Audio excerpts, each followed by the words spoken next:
여러분 안녕하세요. 영과 성소 오늘 9번째 내용이 되겠는데요. 이 9번째 내용은 지난번까지 공부한 내용 중에 두 분의 질문을 받은 것에 관하여 좀 설명을 드리는 시간을 먼저 짧은 영상으로 좀 준비를 했습니다.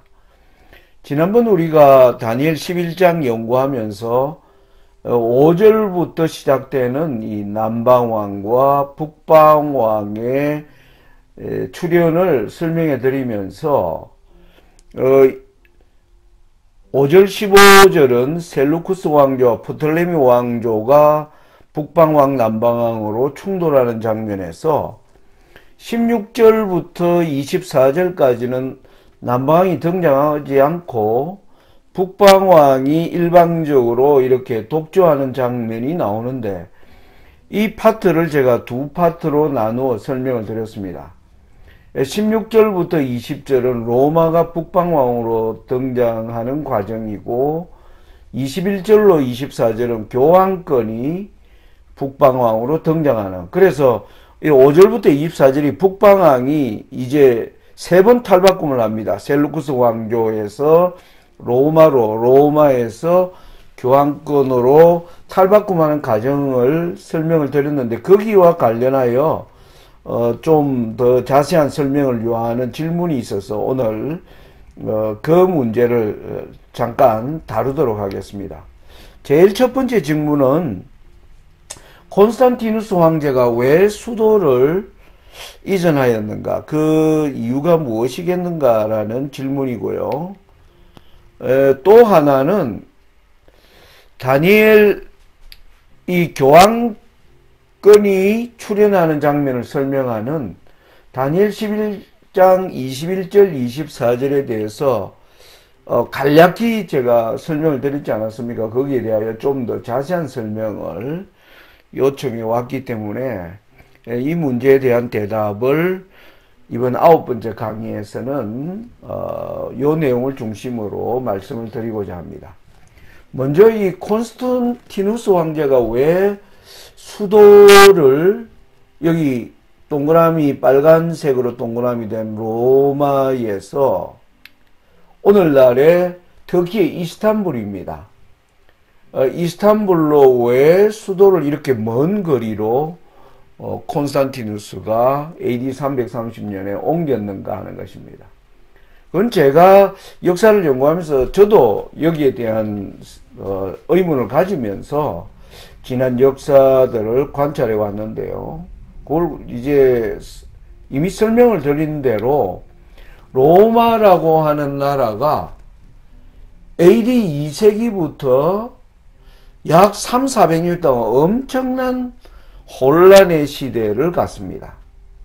여러분, 로마라는 나라가 예수님을 십자가에 못 박아 죽이고 사도들을 핍박하던 AD 1세기에는 로마의 군대가 여전히 강했기 때문에 로마가 외부의 세력으로부터 침략을 받는 일이 거의 없었고, 침략하더라도 로마가 그것을 충분히 격퇴할 수 있는 힘이 있었습니다. 그런데 2세기에 들어와서는 로마의 힘이 급격하게 쇠약됩니다.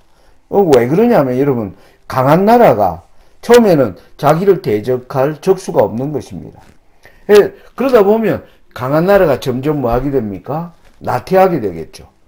그리고 모든 길은 로마로 통한다고 하면서 로마가 가지는 풍요, 그리고 또 주변의 모든 나라들이 로마를 중심으로 이제 이루어져 간다는 이러한 생각은 점점 로마를 나태하게 만들고, 번영의 결과에서 나타나는 문제는 뭡니까?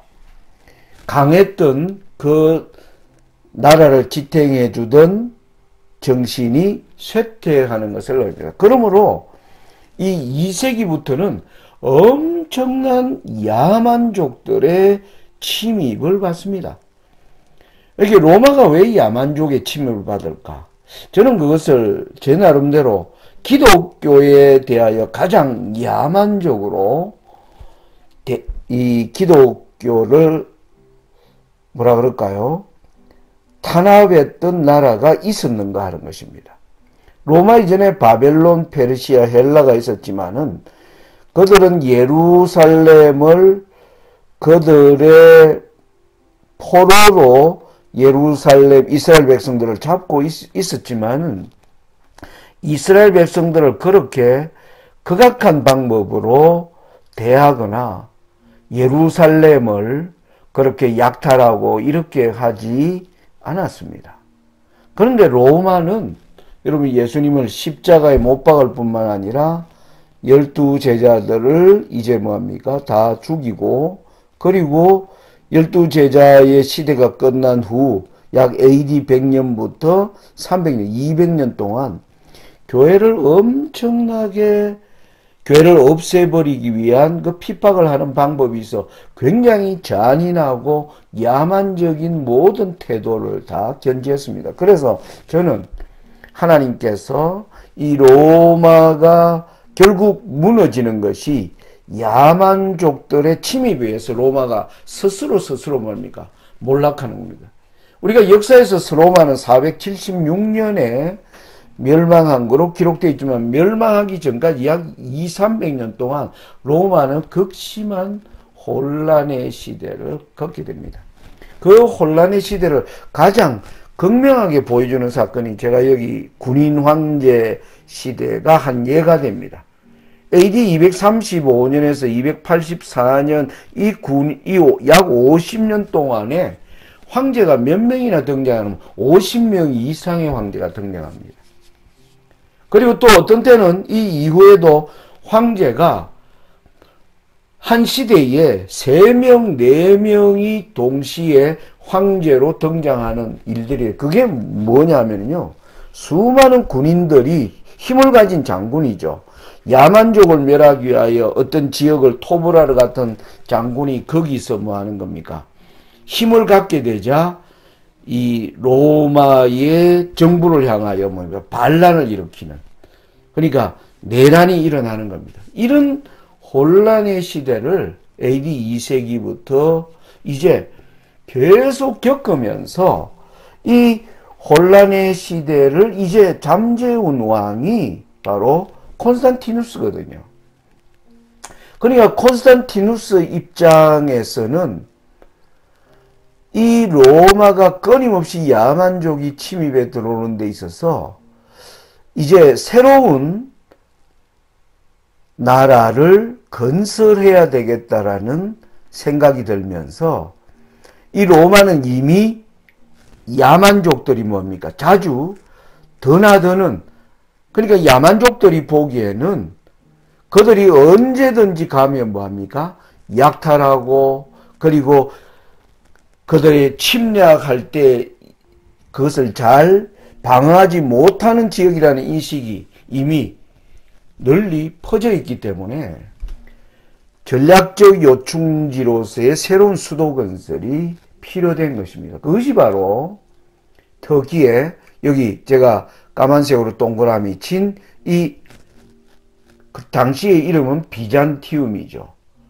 거기서 콘스탄티노플 자기 이름을 따서 그렇게 지었고요. 오늘날 이게 이스탄불입니다. 이걸 오늘날 이렇게 보면 여러분 여기 지도에 보시면 바로 이스탄불을 가로지르는 그 보스포러스 해협이 있습니다. 바로 여기가 양쪽이 다 강으로 사실은 우리가 작은 지도로 보면 붙은 땅으로 보이지만 떨어져 있는 땅입니다. 강으로 갈라져 있습니다. 그래서 강 저편 서편이 유럽이고요. 강 동편이 아시아가 됩니다. 그래서 보스포러스 해협은 유럽과 아시아의 뭡니까? 가르는 지점. 그래서 유라시아 지점의 중심지라고 알려진 바로 이곳에 콘스탄티누스 황제가 수도로 정한 것입니다. 오늘날 여기 또 지금 사진에 보면 이 강을 보스포러스 해협을 잇는 다리가 지금 건설되어 있는데 이 다리를 우리나라 이 건축 기업들이 이 다리를 건설한 것으로 유명한 곳이 되었습니다. 그러니까 콘스탄티누스가 이곳으로 이주를 한 것은 바다와 강으로 이루어져 있는 이곳이 야만족들이 침입해 들어오기 어려운 지역이다.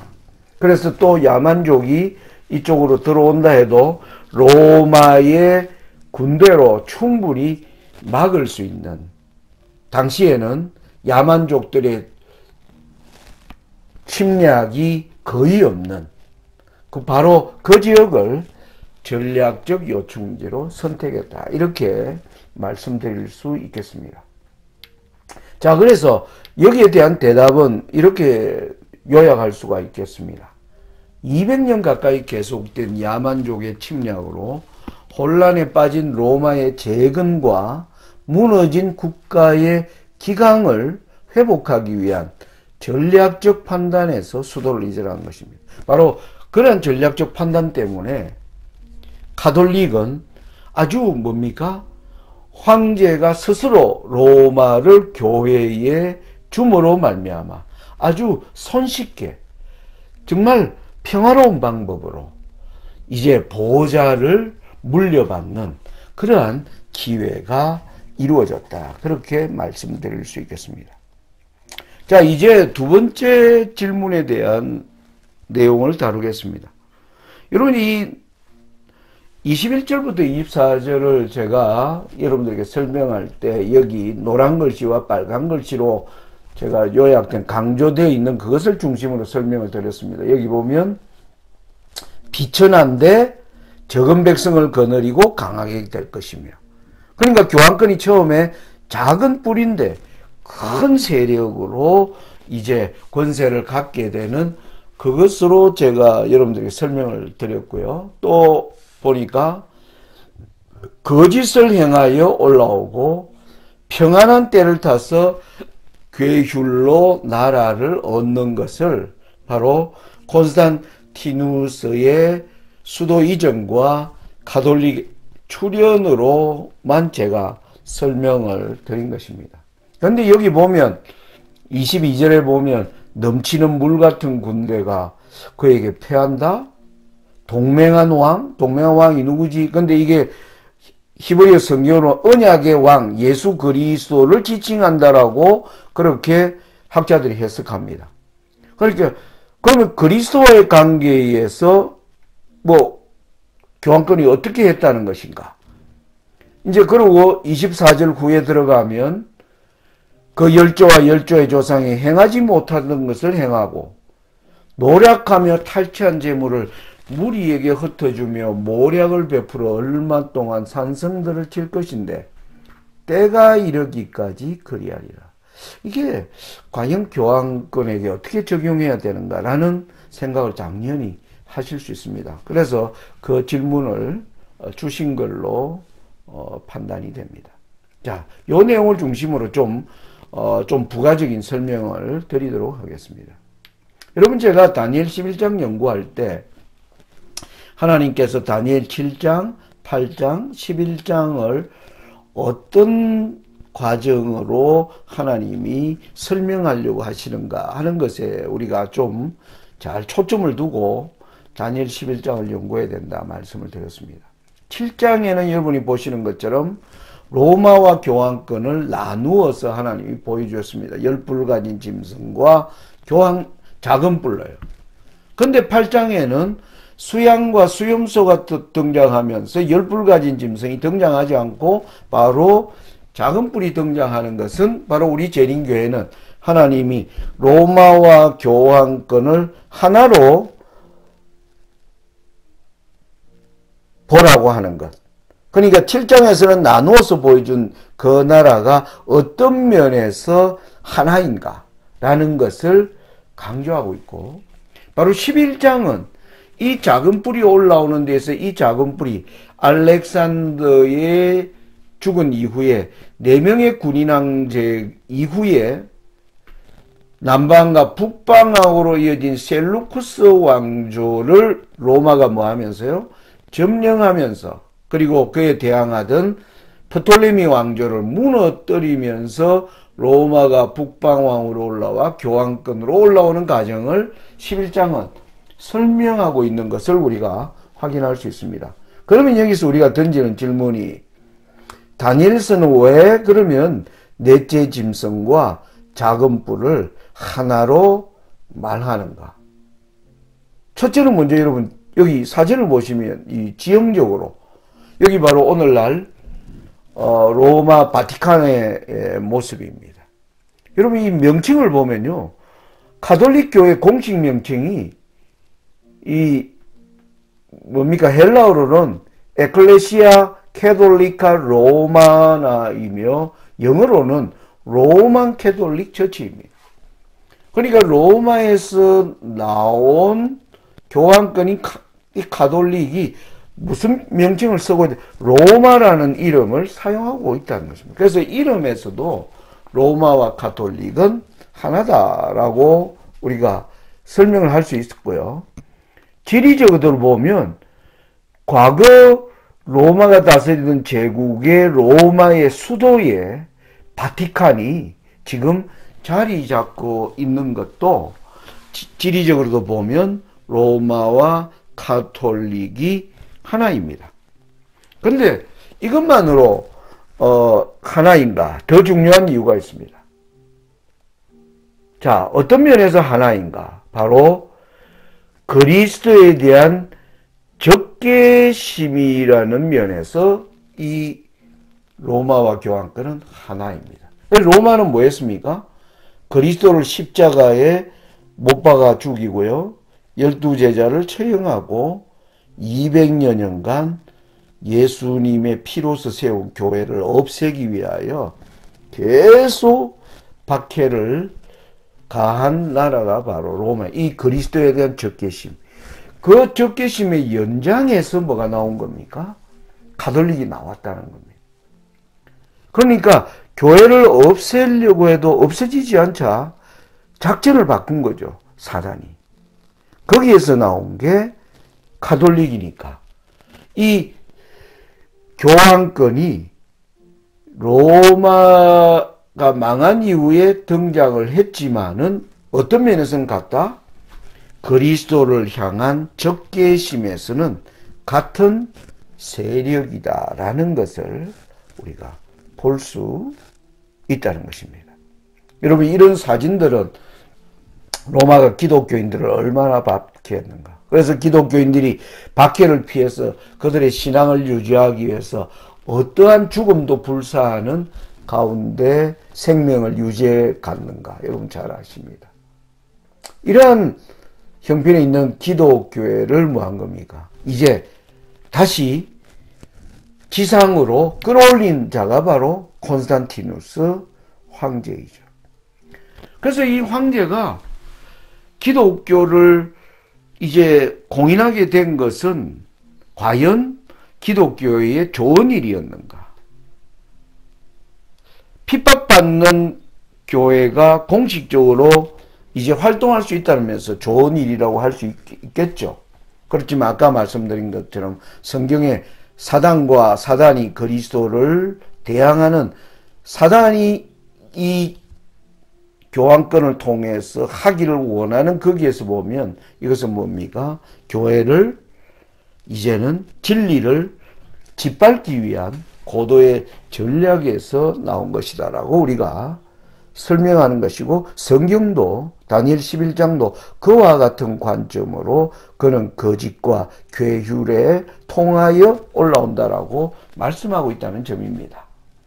자, 그러면 이제 황제가 여러분 이제 수도를 이쪽으로 옮기면서 여러분 바로 서로마 지역이 뭐가 된 겁니까? 서로마 지역의 가톨릭 교회가 보호자는 얻었는데 힘은 없는 것입니다. 왜요? 군대를 전부 황제가 동쪽으로 이동을 시켰기 때문에. 그러니까 여기에 가톨릭이 이제는 주도할 수 있는 시대가 열렸는데 계속 침범에 들어오던 야만족들을 제어할 수 있는 파워가 이 서로마 지역에서 과연 가능한 것인가? 이게 풀어야 할 과제가 된 겁니다. 여러분 야만족 입장에서는 어떨까요? 야만족이 이 서로마 지역을 계속 침범해 들어오면서 그들이 침범하고 거기서 자기들이 원하는 것을 뭡니까? 훔치고 약탈하고 그리고 뭡니까? 본국으로 군대가 오면 도망치고 이렇게 했겠죠. 그런데 로마 황제가 군대를 데리고 저 멀리 비잔티움으로 갔다는 것을 안 야만인들은 어떠할까요? 이제 로마를 침범해 들어오던 지난달의 양상과 달라지는 것입니다. 쉽게 말하면 이거죠. 야만족 아버지가 예전에는 집을 떠나면서 아내와 아이들에게 아빠 가서 좋은 거 가져올게. 그리고 이제 돌아와서는 이제 그 약탈물을 서로 나누는 이런 시대에서 이제 뭐 했을게요? 가족들에게. 어느 날 와서 이렇게 얘기했을 것입니다. 야, 짐 꾸려. 이사 가자. 아니, 어떻게, 어디로 이사로 가요? 야, 저기 황제가 멀리 옮기고 거기에 군대도 제대로 없어. 이제 우리 거기 가서 우리의 땅을 가지면서 평안하게 살 수 있을 거야. 이런 시대가 이제 서쪽에는 도래되었다는 것입니다. 이게 바로 역사에서 게르만 민족의 대이동이 바로 콘스탄티누스 황제가 수도를 이제 옮기는 이후에 일어난 판도에 이전에도 야만족들은 계속 침입을 해왔는데 침입의 양상이 완전히 달라진 게 이제는 게르만 민족이 이주하기 위하여 로마에 살기 위하여 대거 밀려오는 시대로 탈바꿈했다는 것이 달라진 겁니다. 여러분 그러면 이렇게 밀려오면 바로 이 지역을 관장하고 있는 가톨릭 교회는 심각한 고민을 이 야만족들 아닙니까? 교회가 군대도 없고요. 교회가 이 야만족들을 대항해서 싸울 힘이 있을까요? 힘이 없습니다. 자, 그런데 평화로운 방법으로 이걸 해결할 수 있게 된 것입니다. 열불체제가요. 싸움 없이 열불체제가요. 그건 바로 어디에 있습니까? 게르만 민족이 침입에 들어올 때 교회가 게르만족을 향하여 뭐 한 겁니까? 우리가 땅을 합법적으로 이 광활한 땅들을 족속에 따라 나누어 줄 테니까 그대들은 우리의 지난날에 우리가 가졌던 문화와 제도권 안으로 들어오라라고 요청했을 때 이게 게르만족들에게 좋게 보인 겁니다. 다른 말로 하면 여러분 게르만족들이 어떤 자기들의 거대한 찬란한 문화를 가지고 있는 민족들이 아니었어요. 그들은 뭡니까? 끊임없이 약탈하고 오늘날 뭐랍니까? 그야말로 야만족에 해당됩니다. 여러분 역사가들이 야만족이라고 표현하는 이 야만족의 기준을 어떻게 드느냐면 그들의 문화와 그들의 문자가 없어서 그들의 역사를 스스로 기록해 놓지 않은 민족을 향하여 야만족이라고 합니다. 그러니까 야만족의 기록은 누가 유지를 하느냐 하면 그들에게 침략을 받았던 나라들이 뭡니까? 어느 때 어느 야만족이 침입했다는 그 기록을 통해서 야만족의 역사를 이제 추적하는 그러한 민족을 야만족이라고 합니다. 그러니까 이 게르만족이 그들의 제대로 된 문자와 문화도 없는 그들이 로마의 찬란한 문화로 들어오면서 그들이 우리를 로마 사람으로 인정해 주겠다고 하는 이 교회의 제안에 그들이 뭐 하는 겁니까? 좋게 본 것입니다. 여러분 배도 고프고요. 거지처럼 살았는데 그들에게 뭐 합니까? 땅도 줄게. 그리고 우리가 가지고 있는 학문이나 언어도 다 배울 수 있도록 길을 열어주는 그런 가운데 바로 평화롭게 정착이 이루어진 것입니다. 그런 가운데서 이제 로마의 가장 이제 교황권이 출현하게 되는 것은 이 나라들 중에 탁월한 왕들을 이용하여 이 제도권 하에 들어오는 것을 또 뭡니까? 반대하는 무리들이 있을 것입니다. 그런 것들을 이제 뭐 하는 겁니까?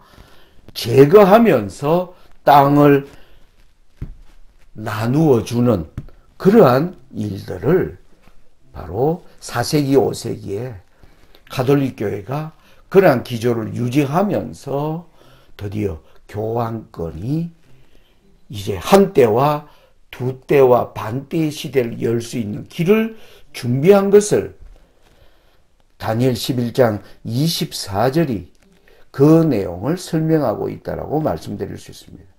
요약하면 이렇습니다.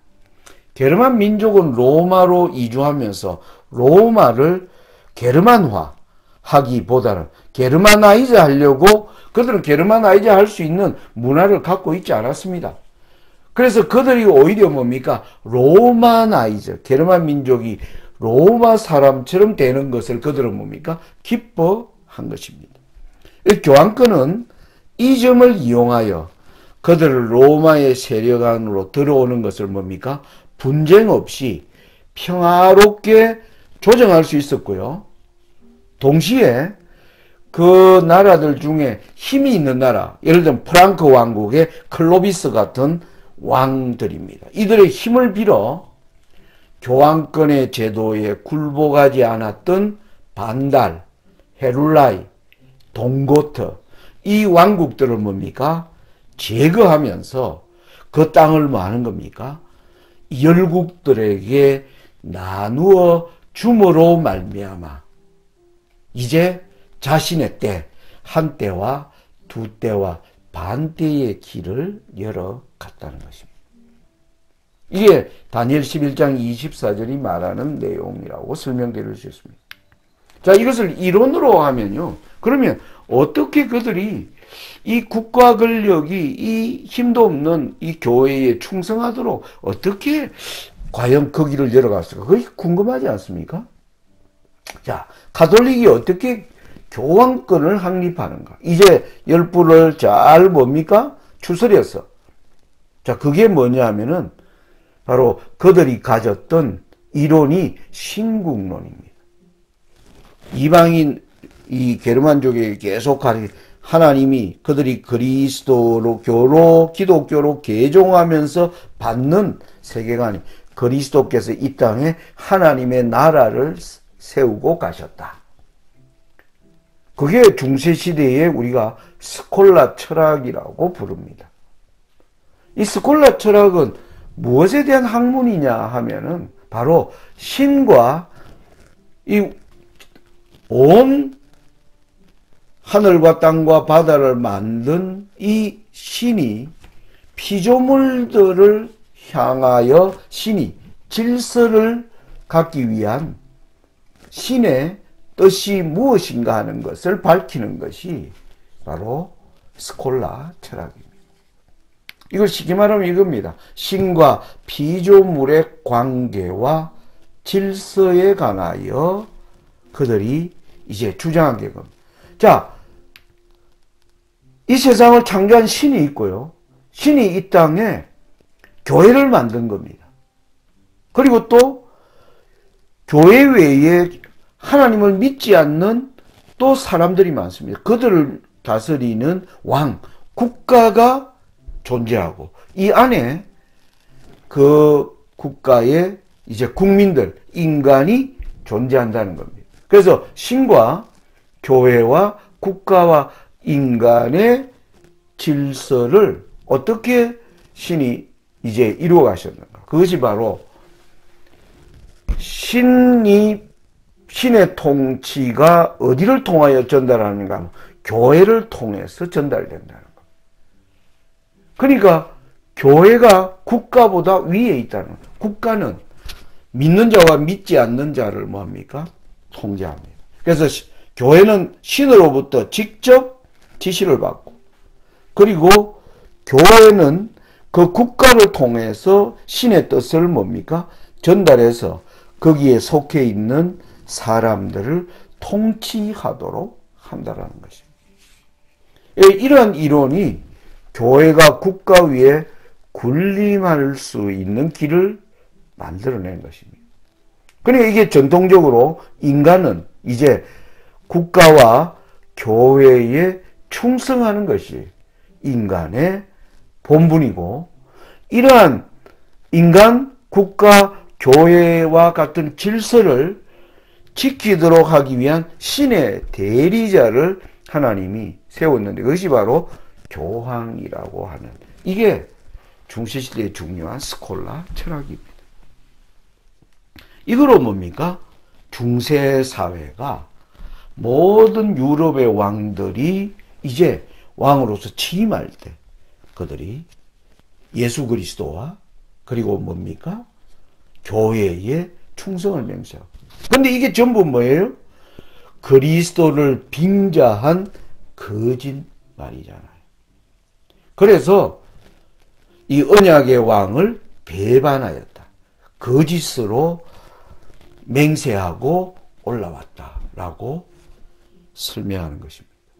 자, 오늘의 이 설명으로 11장 21절부터 24절에 조금 부족했던 내용을 설명드렸다고 생각합니다. 오늘 이 내용으로 두 분의 질문에 대한 대답을 마치도록 하겠습니다. 감사합니다.